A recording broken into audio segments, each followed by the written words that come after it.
Hello guys once again, and today I'm going to do a video about basically three things that need to be changed to fix RRB. So let's just get into it. The Mat17 did a post here on the forum, I will leave it in the description below, basically saying what are the three problems that we have for RRB, which is one of the main modes that we have in the game. I'm gonna give the examples, I'm gonna talk a little bit about it, I'm gonna give my opinion on it, but make sure to go in the link that I leave and answer the polls over here that he did, leave your comment there, and we're trying to bring awareness to this because, in my opinion, the three problems that he will talk about here are the three main things that if they fix a little bit, it's not, I mean, we don't even need like a whole bunch of revolutionary changes, but if they change a little bit on these three things, I think RRB will be the best game mode to play, okay? So he goes on and talks a lot about this. I'm not gonna read out, you can go there and read it out, but the three problems are BR compression, maps, and missions. These are the three problems or the three things that we need for RRB to be better, right? And I 100% agree with him. I mean, I've been talking about this for a very long time. And I understand his frustration also because a very long time ago, he even mentions here, I don't know when exactly here, but he mentions how about a very long time ago, Gaijin started to change stuff.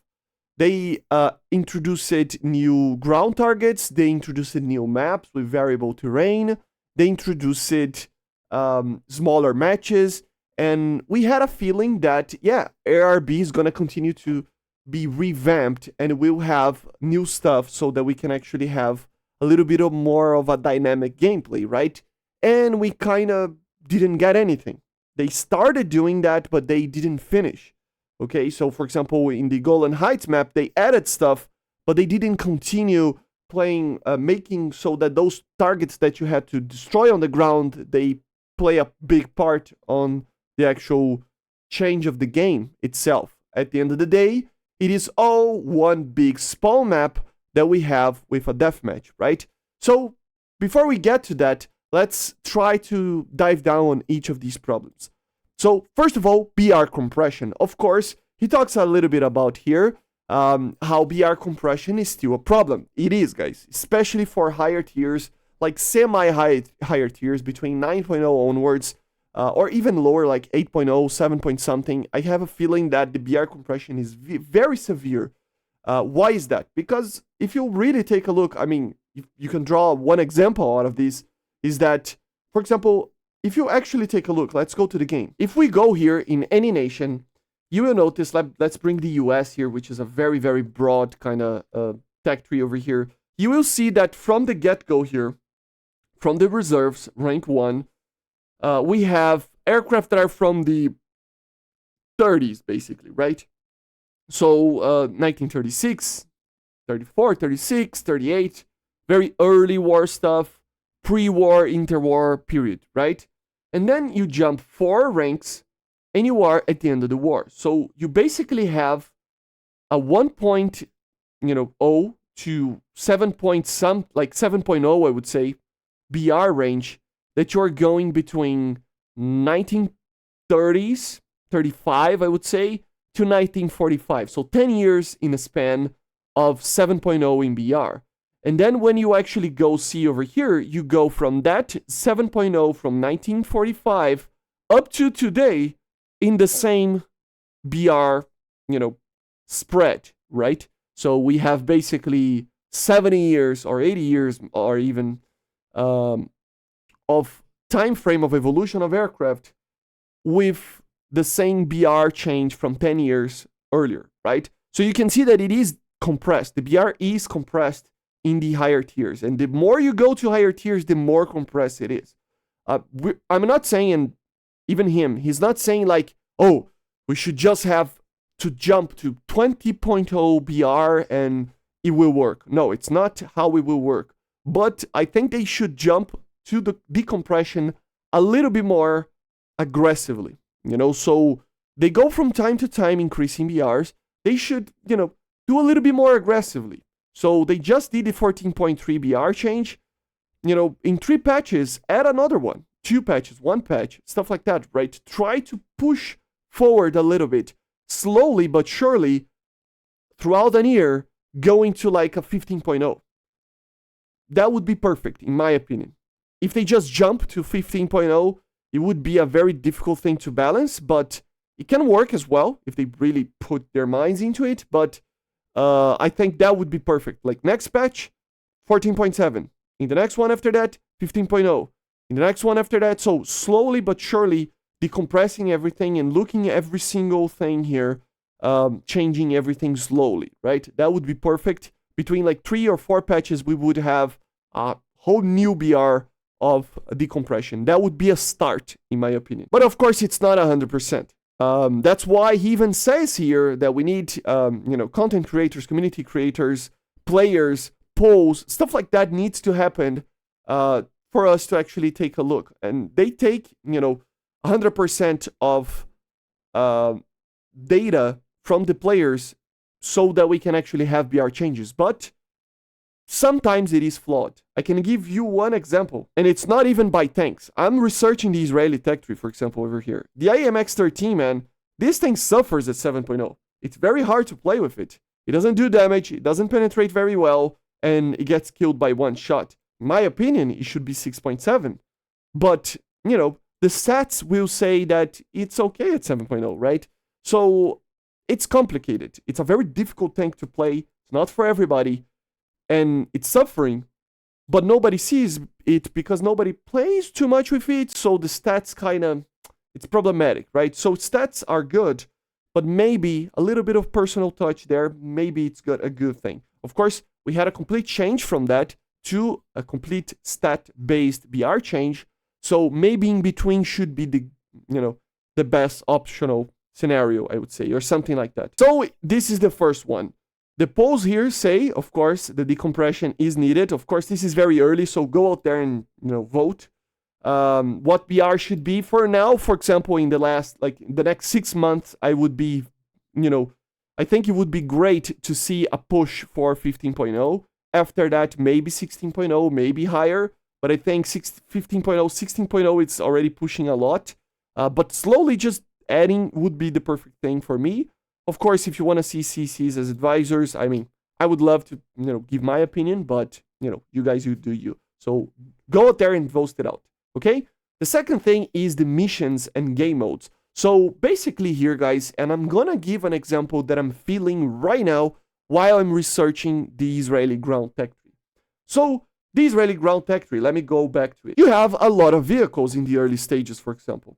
You have the Magak, which is an M48, right? It is an MBT. It is, it has a decent armor. It's not amazing, but it has decent armor. It has decent mobility. So it is a good tank to go straight into the target, try to capture bases. It is fast enough that sometimes you can flank, but it's a overall MBT medium tank going straight to the enemy kind of tank. A little bit flanking if you want to, right? But then you have the AML, which is a strictly flanking tank, right? Scout tank that you need to flank to make it work. If you don't flank, you're going to get killed very easily. If you go straight to the enemy, you're going to get killed. That goes the same for an ZSU, an AMX. The M51 is a little bit more medium as well, the shot as well. The Zahlan can be, a vehicle that can flank and stuff, but it's a good sniper, staying away from the target and sniping targets. The artilleries over here, they can, be amazing at derping around and shooting people from point blank because they are kind of hard to aim, and trying to not, be on the spearhead, but trying to be a support tank together with the major push, right? So all of these tanks, guys, I mean, we have AAs here, an AA that can, I mean, this is more of a tank destroyer that can flank than anything else, but still, an AA here. So you can see that we have like 5 types of gameplays that we can play with it, with the same missions, which is capture bases. which is, already something of a subject that we need to talk about, that we need more ground modes and dynamic stuff, etc. But in the ground, we have 5, 6 types of different gameplays that you need to play depending on the tank, depending on the vehicle that you are using. If you go to the Air Forces, if you go to an Air RB match, even though you do have bombers over here, or attackers, or anything, let's be honest, in Air RB, unless it is being used in ground RB, these aircraft in Air RB don't have a chance. They don't have a clear objective, even though they can destroy some targets. They're not going to help with the objective. They eventually just get killed very easily. I mean, the Su-25s, the A-10s, they're very easily killed by these aircraft. So it becomes a very hard aircraft to actually, even grind. And it is a whole problem, okay? So at the end of the day, you only have one type of fighter, of vehicle. Fighters, right? You need fighters. Yes, there will be fighters that are faster, slower, and that's the variety that we have right now. We have dogfighters, we have interceptors, stuff like that are different a little bit. But at the end of the day, it is only one type of gameplay. Trying to, change it up if you're going to dogfight a little bit more, or boom and zoom, or whatever. But at the end of the day, it is trying to get air-to-air kills in the same way. It's the same thing ever. And mainly when you get to top tier, it is even more of the same, because all of these 4th generations, they are amazing at BVR. They can all do launches, they can all do dogfights, so it's no variety again. So at the end of the day, the missions need to have more variety, okay? They need to have other things for you to do. If that is the case of, other objectives, dedicated bomber objectives, I don't know, guys. I don't know. You tell me in the comments. You tell me here on this forum comments. And, it's just, yeah, they say it, like he says very well over here. You can read it out and stuff. And it's very going along with what I'm saying, right? It's just very repetitive and incredibly restrictive, as he says, right? So even in ground modes, even though we have basically the same mode every single match, which is capture bases, more or less, it's mostly the same. There are other gameplays, game modes, but at the end of the day, it's still a death match, but you still have your capture points there. But you'll have so many different vehicles that can be used, heavy tanks, medium tanks. Even though in higher tiers, of course, it will be more focused on MBTs, you have still very different to each nation MBTs. You have very different vehicles that are not MBTs, like the new AAs, like tank destroyers or light tanks, ATGM launchers, stuff like that, right? So it's always very different and very fresh when you are grinding even. While on aircraft, it's pretty much the same over and over and over and over and over again, which is, yeah, we need more ground targets to destroy. We need those ground targets to be effective on how they affect the gameplay on the terms of winning a match, so that it's actually, doable, something that is doable at first, and it gives pleasure doing it, but also that it gives you the win if you do it, right? Or it helps the win. So, yeah, more engaging gameplay with AI, maybe. I don't know exactly how they would do that, but on the very least, more AI, more engaging AI, and also on the ground, on the air, even maybe more objectives, different objectives, seed, precision guided ammunition being, destroying a specific target, bombing, carpeting bombing, maybe. I don't know. There's so many types of missions that we can have in Air RB, so that we can have a little bit of a different gameplay style, right? He asks if we are unhappy. Of course, everybody is unhappy that we need more dynamic gameplay, right? It's not enough right now. That we need more usefulness for bomber, striker, interdictor bombers. On the very least, I mean, we're not even saying about strategic bombers being added or anything like that. Just with the bombers that we have already, they need to be more useful. They need to have a place in the game, right? More varied objectives, of course, in win conditions, being better to include these bombers and stuff. Of course, necessary to win. Are you happy with the win condition being just the destruction of enemy players? No, I think it should have other things, just like we have with ground, with capturing bases, we need something like that. Respawn system, this is a whole nother subject that we need to talk about. I mean, very divided. I think the respawn system in ARB could help. This is why they need to at least do a test with this to see if it would actually work. Because for ground RB is amazing for you to actually be able to respawn a lot of times so that we can actually play for a longer period of time. Even says here, last longer, more complex objectives. A lot of people want this. Of course, low numbers of voters, so go out there and vote, okay?